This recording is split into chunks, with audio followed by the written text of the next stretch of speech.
Hey guys, it's Evan with HBI Auto. Today we're going to go over some of the coolant issues with the 718 Boxster Cayman. With these cars, it's pretty common to get a coolant fault light on the instrument cluster, and it's an extremely frustrating process to try to diagnose. This is a prime example of a car. This is like a 2019 Boxster GTS, and the client had a coolant light pop up on the cluster saying coolant failure. Scan the system and it says massive vacuum leak. So everything was testing fine with the vacuum system and the P-Whiz. So we go through and individually test the valves with the vacuum pump. They all tested fine, everything tested fine.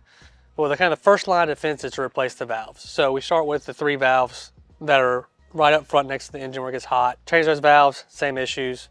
So we go through and change all the other valves. Still, once again, same issues. So the next line of defense is water pump. We tested the water pump on the car. It held vacuum fine, no issues, no coolant leaks, no coolant pump fault. But we pulled the water pump off and we just testing because we're really trying to figure out what's causing these issues with these cars because it's so common. And the line of defense on this is replace valves, replace water pumps, and just on and on and on and on. So I got over here the water pump that we took out. I want to kind of show you guys what is going on. There's usually an impeller right here. We took it off for this reason. So we'll take the vacuum pump and we're going to push vacuum, and you'll notice there's a collar right here that raises up. So when those vacuum valves hit, that's what's allowing coolant to come through and run through the system. Now, once we put the pressure up, you'll see it starts to drop.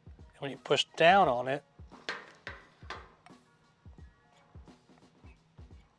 it just goes lower and lower and lower. So when there's pressure on the system, it's losing vacuum. On the new water pump, I'm sorry I already put it on, but you could press on that collar and it would hold vacuum. Now the reason you can't test this in the car is because when there's no pressure on it, it holds the vacuum. So you think, hey, the water pump's good. And there's no way that I know of yet to be able to test the actual pressure from this collar in the car.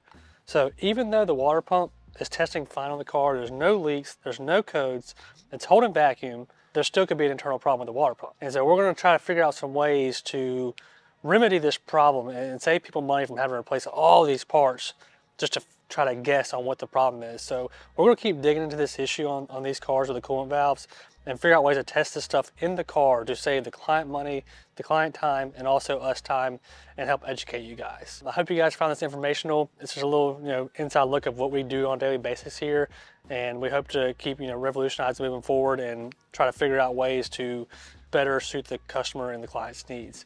If you have any questions, please comment below, like and subscribe. Thank you very much.